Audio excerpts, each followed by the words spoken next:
Imagine a world where stiff and sore knees no longer hold you back. In this video, I'm going to share with you 5 simple dumbbell exercises tailored to those people over 50 that will strengthen your knees and hopefully give you some lasting relief. If we haven't met yet, I'm Gavin. I co-own New Zealand's only fitness studio for people over the age of 40. I've personally gone through 8 knee surgeries myself, and these exercises are some of the staples that I use to help me get my strength back and mobility and became pain-free. We also see a lot of knee injuries in our fitness studio. People with arthritis, meniscus tears, knee replacements, you name it, we have it. And these are some of the same exercises that we use with our clients so that they can get stronger, they can be more active and move around relatively pain-free. So the first exercise that we're going to do a pulse squat, okay? So squats are a fantastic exercise to build up the quad muscles in the leg. And by strengthening the quad muscles, you're going to support the knee a little bit better. And hopefully the stronger the knee, the less knee pain you have because the joint is doing less of the work. So the way to do this exercise, you only need a relatively light one, okay? And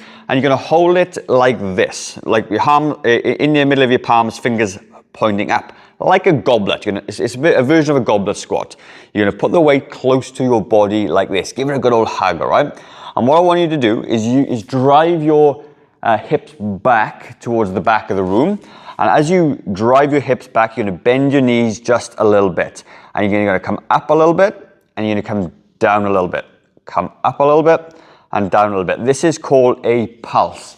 And what you're trying to do, you're trying to put as much load and tension in those quad muscles as possible. You're going to feel the burn. It's going to start to rise a little bit, and the burn is exactly what you want. And you're going to do this for about 30 seconds.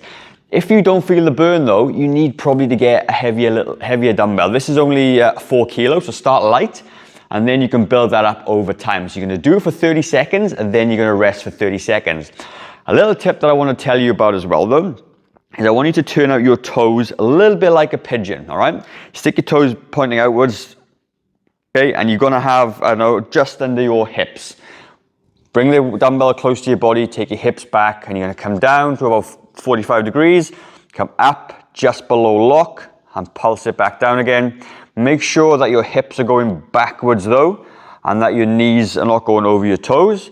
And you're going to sit there and pulse this out nice and gentle for about 30 seconds. The second exercise is going to be a drop squat or a dumbbell deadlift. Lots of many names for it. But the idea of it is you're going to use your hands like hooks. The weight is just going to dangle in front of your body. And the same process, I'm going to use the same process where but this time, you're going to have a slightly wider stance. It's going to give you your body an opportunity to drop into this exercise. If your knees are too close, you can't do that. I'll show you what I mean. So my legs are a little bit wider than hip distance apart. Chest up nice and tall. The kettlebell or dumbbell is hanging in my fingers. I'm going to take my hips back. My back is nice and straight.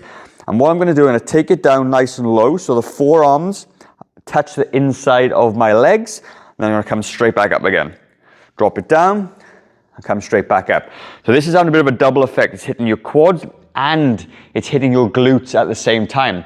And we know if we can strengthen our glutes, it's going to cause more hip stability, which in turn will help the knees track a little bit better. And you're going to have a really good effect on your lower body strength and mobility. And again, you're going to do this, but 30 to 35 seconds as well. And come back up, slowly drop it down, come back up. What I don't want you to do though, I don't want you to come down and then lift it. That's not what we're doing. This is just supporting the weight. So you come down, your forearms hit the inside of your knees, and come straight back up again. If you get to 30 to 45 seconds and it is super, super easy, have a heavier weight. If though you find that 30 to 45 seconds is difficult, then you don't use a weight at all or use a lighter weight. If you find yourself getting knee pain in any stage of this movement, so for some people, you might get it at the bottom. For some people, it might be at the top. Find a range somewhere in there that is relatively pain-free and work within that range. And gradually over time, what I found anyway, is I was able to increase that range of movement, and then I was pain-free throughout the whole thing. So figure out for yourself, like I said, it's a bit of trial and error at the start, but once you figure that out, you're going to be a long way to getting stronger knees. You're going to find yourself a nice sturdy wall, okay? And you're going to use the dumbbell to add some weight to this. And this is called a wall sit. So what I want you to do, the same principle applies. If you come down to a certain level and there's some knee pain, try and find a point within this squat that doesn't cause any pain. And you're going to put this dumbbell on your lap, okay?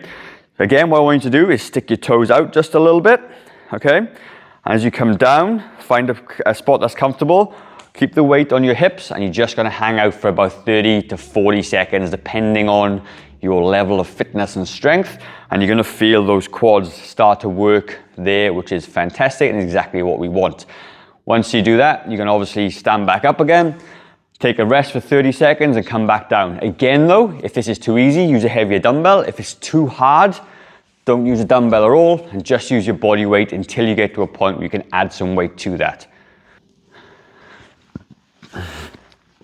The next exercise that we have is calf raises, and calves are the muscles at the back of the shin there. And again, once we start to strengthen these muscles, it takes a lot of pressure off the knee joint itself and goes a long way to helping improve your knee pain, all right? So the way I like to do it, you're gonna go one leg on the floor and you're gonna use this light dumbbell. You're gonna hook that leg behind the other one and you're gonna stand up tall. Really squeeze the muscle at the back and slowly take it back down and come back up. Again, same principle applies though. If it's too hard with the dumbbell, just drop the dumbbell and do body weight. If it's too easy, then obviously use a heavier dumbbell. But what I want this time is for you to hit about 15 to 20 repetitions of this, okay, going up and down. What you're also gonna find, you're gonna find that the glute starts to work a little bit, which is again great, because you're working on the stabilizing muscles as well, because you're gonna feel a burn in the calves and in the glute, and that's great as well. And you're gonna find the calves obviously start to work pretty hard at the same time. But like I said, do the best you can, work within the range and pain level that you've got right now. It's going to be a fantastic exercise moving forward. The last exercise we've got is called a tib raise. So we've worked the quads, we've worked the glutes a little bit, we've worked the calves at the back. Now we're going to work this big muscle at the front, which actually is really, really undertrained in most people.